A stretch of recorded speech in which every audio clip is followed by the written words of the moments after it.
Hello, I'd like to share with you something that's been going on in my head these last few days. Now, I'm going to see a really good friend that used to live with Sel and I, that's my dog, up north in Portugal.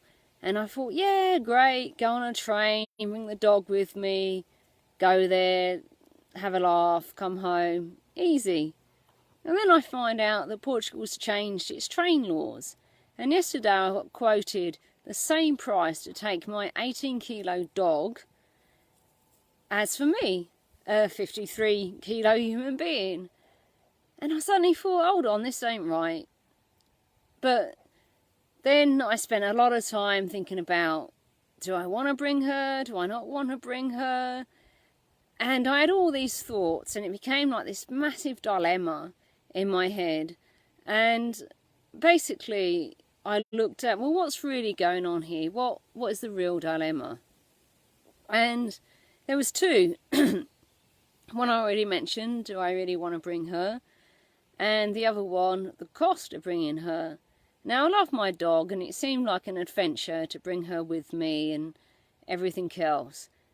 But I just couldn't justify the cost of paying a full adult ticket for a dog on a train. It's not like she's taken up a seat or anything. So I just let it go, took my advice, I let it go, and then this morning it was back on my mind again, because I need to make a decision. It's Thursday that I'm going, and this morning I spent a lot of time procrastinating about things, not just this dilemma, but other things. And I realised, hold on, something's totally blocking my energy here. I'm not moving forward, I'm not getting where I want to go with this. So what's happening? And basically, embarrassingly so, it was about justifying the cost. So that was the whole dilemma, really, was can I justify the cost to bring her? Now, this might seem like an obvious dilemma to people, but you know what?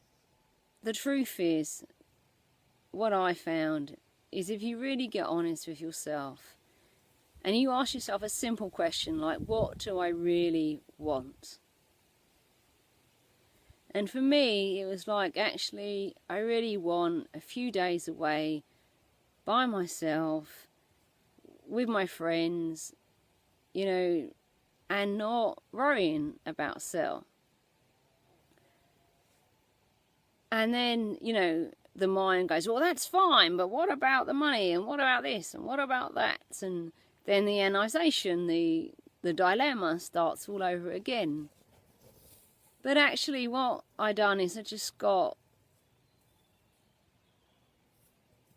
really truthful with what I want. So I made a few phone calls, made a few suggestions. None of those worked. So then I actually phoned up the dog hotel. It's a brilliant dog hotel. It's called Dogs of Lisbon. And I spoke to them about, I'm going away a lot this month, and, all in all, it's a lot of money to pay out for the dog to be cared for. Even though they're great value guys, I tell you, they're very good value. It's just sometimes, you have to reach out and you have to ask of things that make you feel uncomfortable. So we came to an amazing arrangement, and the whole point of this post is just be really real with yourselves. We always know what we want. The dilemma is just another way of procrastinating, overthinking, and denying the truth that's going on for you. Of course it's only going on up here anyway, and that's what limits us, and that's what keeps us in the dilemma. But it can feel so true because we are living in a bubble of our own thinking.